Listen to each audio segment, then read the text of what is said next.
மதுரையின் ஒதுக்குப்புறமான தெருவில் அமைந்திருந்த சிறிய வீட்டில் தனியாக வசித்து வந்தாள் மீனாட்சி. சில மாதங்களுக்கு முன்பு நடந்த சாலை விபத்தில் அவளது கணவன் இறந்துவிட வாழ்க்கையே இருண்டு போனது போல் உணர்ந்தாள். சிரித்த முகம் வாடியது, கலகலப்பான பேச்சு மௌனமானது, எதிர்காலம் என்ற கனவே கலைந்து போனது.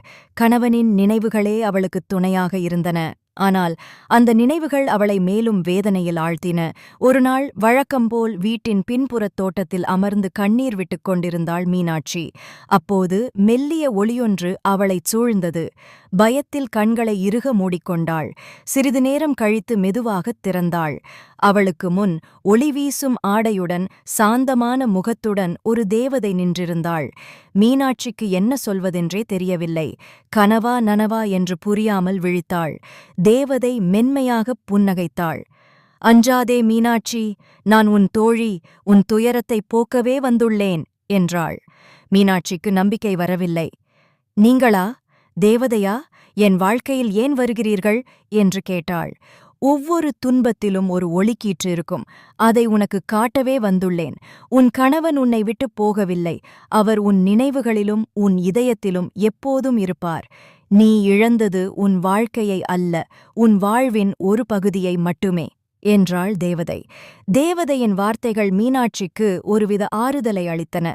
அவர்கள் இருவரும் தோழிகளானார்கள். தேவதை தினமும் மீனாட்சியின் வீட்டிற்கு வந்து அவளுடன் பேசுவாள். அவளுக்கு நம்பிக்கை ஊட்டுவாள். பழைய நினைவுகளை புதுப்பிப்பாள். ஆனால் அதில் மூழ்கிவிடாமல் இருக்கச் செய்வாள். மீனாட்சியின் சோகமான நாட்களை மெல்ல மெல்ல மாற்றத் தொடங்கினாள் தேவதை. ஒருநாள் தேவதை மீனாட்சியிடம் ஒரு சிறிய விதையை கொடுத்தாள். "இந்த விதை ஒரு விசேஷமானது. இதை நீ உன் தோட்டத்தில் நட்டு வளர்த்து வா. இது உன் வாழ்க்கையில் புதிய நம்பிக்கைகளை துளிர்க்கச் செய்யும்" என்றாள். மீனாட்சி அந்த விதையை நம்பிக்கையுடன் நட்டாள். தினமும் அதற்கு நீர் ஊற்றி கவனித்து வந்தாள். சில வாரங்களில் அந்த விதை முளைவிட்டு ஓர் அழகான செடியாக வளர்ந்தது. அந்த செடியில் விசித்திரமான ஒளி வீசும் பூக்கள் பூத்திருந்தன. அந்த பூக்களை பார்க்கும்போதெல்லாம் மீனாட்சிக்கு ஒருவித அமைதியும் சந்தோஷமும் கிடைத்தன. ஆனால் ஒருநாள் திடீரென அந்த தேவதை மீனாட்சியின் வீட்டிற்கு வருவது நின்று போனது. மீனாட்சிக்கு கவலையாக இருந்தது. தன் தோழியை பார்க்க முடியவில்லையே என்று வருந்தினாள்.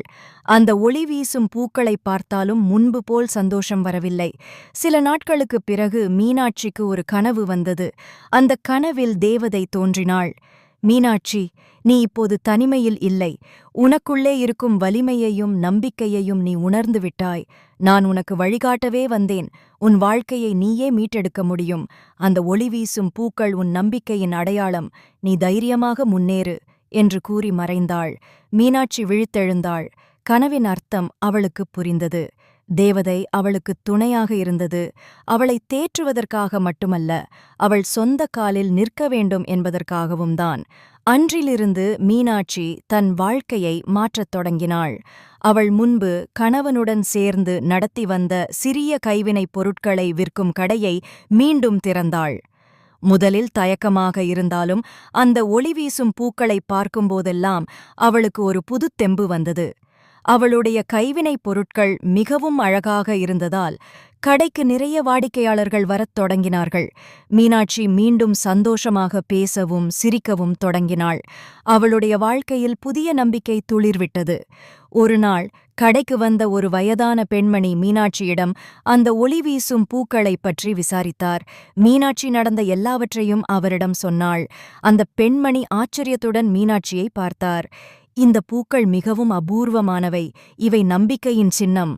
உனக்கு ஒரு தேவதை தோழியாக கிடைத்திருப்பது உன் அதிர்ஷ்டம்" என்றார். அந்த நொடி மீனாட்சி உணர்ந்தாள். தேவதை அவளை விட்டுப் போகவில்லை. அவள் விதைத்த நம்பிக்கையின் விதையாக அவளுடைய மனதின் ஆழத்தில் எப்போதும் இருப்பாள் என்று.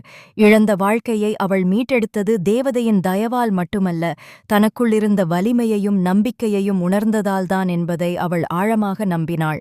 அந்த ஒளி வீசும் பூக்கள் அவளுக்கு என்றென்றும் அந்த நட்பையும் நம்பிக்கையையும் நினைவூட்டிக் கொண்டே இருந்தன. வாழ்க்கை மீண்டும் அவளுக்கு பிரகாசமாகத் தோன்றியது.